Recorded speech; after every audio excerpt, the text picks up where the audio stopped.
Reality or fantasy? Mystery or madness? Flat or round? In this video, I'm going to show you how to take an observation, like this one, that shows the truth, and just how to find and use the relevant information regarding the observation so as to determine what the truth is. And this can be done with some free tools that are easy to access as well as easy to use. These tools are literally right at your fingertips, so you now have two choices: continue in your blissful ignorance or bite down on the bittersweet pill of truth. If you want to learn how to conduct your own easy-to-do investigation into the shape of the Earth, and even if you don't, then just keep watching. My name's Kevo, and you are about to get right side up.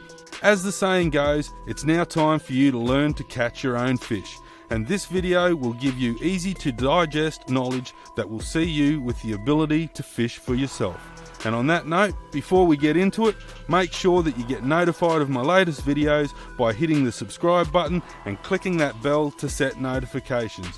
Make sure to give this video a big thumbs up and most definitely share it everywhere. Keep an eye out for the poll later in this video and answer a simple question for your chance to go on the list of people who answered the poll. Okay, let's get into it. Now, the scene that you are looking for is one that shows a series of ridges that range in height from small hills to mountains over a long distance. There would be many locations around the world where this could be done, so I challenge you guys to find one where you live and see for yourself. My observation is from a north-facing beach at Warden's Head, and I'm only a few feet above the waterline. The mountains in the background are Tapatali Mountain and Good Dog Mountain, and we find this out by going to peakfinder.org. When you land on the site, you will see a page that looks similar to this. In this drop down, you can select your viewing location via the maps, the peak directory, or by entering your coordinates, which would be the most accurate. However, we would just use the map option as that will be close enough on an observation of this size. Click the Go To button and you will see a panoramic rotating view of the peaks visible from your location. By clicking and dragging the screen left or right, you will change the direction of your view, and scrolling the mouse wheel will zoom in and out. We face north and we see these peaks that match my image, but only one is identified. By using the elevation tool, you can see the identity of peaks further in the distance. But sometimes details of foreground peaks appear when you increase elevation. So at 80 meters height, we get the name of the peak to the right. And it is also about 3 kilometers closer, which I will show you by using the binoculars button and bringing up details of the height, distance and coordinates. Tapatali Mountain is 66 kilometers away and reaches 610 meters in height. And Good Dog Mountain is 63 kilometers away and comes in at 430 meters in height. Now use Google Earth to further confirm the identity of the peaks by doing a search for the peaks and then examining what we see.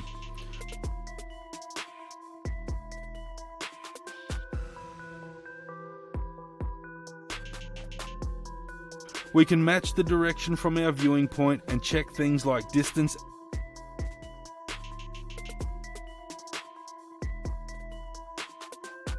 and elevation,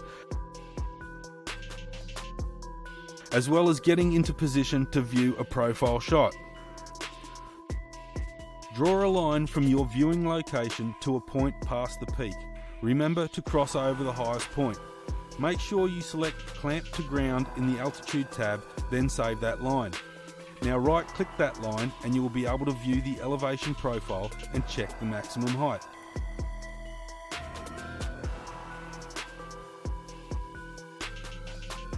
By clicking Properties, you move your line across the landscape and see the maximum height change here. With this information, you can ascertain some elevations and distances, and you will use that information to create a scale drawing that represents a few key points in the elevation profile. This drawing can be done in Paintnet, which is a free and easy to use program. Work in metric, and the scale we will use is 10:1. 1 pixel equals 10 meters. 10 pixels equals 100 meters, 100 pixels equals a kilometer. So create a canvas and size it to the distance of your furthest peak, which is also your highest. There are limitations to the size of your canvas, but Paintnet can handle this size. Mine is 66.5 kilometers by 620 meters, so that equates to 6,650 pixels by 62 pixels. Make your canvas a little bit bigger to accommodate the end line. So let's go 7,000 pixels by 100 pixels. You will have to do a bit of zooming in and out and scrolling side to side in creating this, but it's pretty easy to do. Create a new layer and name it 0.1H. Now create a horizontal line using the shape tool. Trust me, it's easier than using the line tool, and stretch it to the length in pixels that represents 0.1 on your Google Earth elevation chart. Make sure you move it into position on the bottom row and to the left. Now create a new layer, name it 0.1V, and create a block that represents the height at 0.1. Make this block 50 pixels wide to allow for when the image is compressed. Now repeat those steps for all your observation points. These are the points that I am using, so after I add another layer for a line to represent the line of sight over the top of 0.1, I end up with a diagram that looks like this. This diagram represents a flat Earth view, which we will examine soon, but now let's create the globe view. It's a similar process with a few differences. First we copy the first project, then double the canvas height. Now create a circle to scale of the Earth's diameter, 12,742 kilometers, which equals 1,274,200 pixels, and position it with the apex at the edge of your canvas at about halfway up the height. This takes a few minutes to do with a lot of stretching then moving again and again. Okay, now that you have the globe surface in position, we can place the vertical markers in position. Now there is a slight difference in an arc mile to a straight mile, but over this distance it is minuscule and at this scale indistinguishable.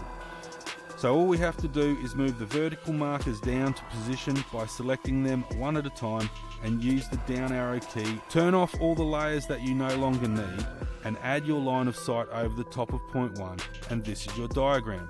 There's a little bit more to do for the final result, and whilst that can be done in Paint.net by bringing the vertical markers together, I'm going to remove the white background, save these as a PNG file, and take them into After Effects so I can illustrate this with a bit of an animation and then compare them to reality. Okay, we're in After Effects, and when we size this up so we can see the lines clearly and we follow to the mountain end, we see that on the flat Earth version, this portion of the mountain is hidden below our line of sight over 0.1. To make it easier to see the whole picture, I will squash it sideways. This portion of this mountain is obscured by a hill that is much lower than the obscured area. I've also added a line of sight from an elevation of 50 meters to show the difference. One more addition, and that is a representation of this mountain, which at its highest is 620 meters or 62 pixels, which is the same height as the furthest mountain 3 kilometers away. Looking at the globe version, and we see this diagram. With these examples, we can make these lines that represent the views. Looking at the landscape from about a metre above the waterline, and this is what we see. At an elevation of about 48 metres, which is close enough to the example of 50 metres, we get this view. Now it's just a matter of checking to see which examples match the observation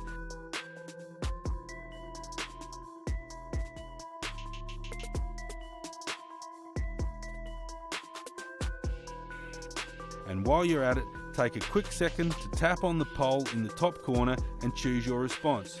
If you've watched this video to this point, then I just want you to know that you are awesome. Not only do you want to learn more, but you also want to know the truth about what you learn. And ultimately, each and every one of us are responsible for our own education. If you want to learn more in any given topic, there are 2 steps to go through in order to come to the point of knowing. The first step is the obtaining or receiving of information. Armed with this alone, and your understanding of that information to be true is only a belief. By taking the next step of evaluating that information in a practical way will take you to the place of knowing. I hope you got something out of this video. Thanks for watching, and remember to search with an open mind, share what you find, and together let's get everyone right side up.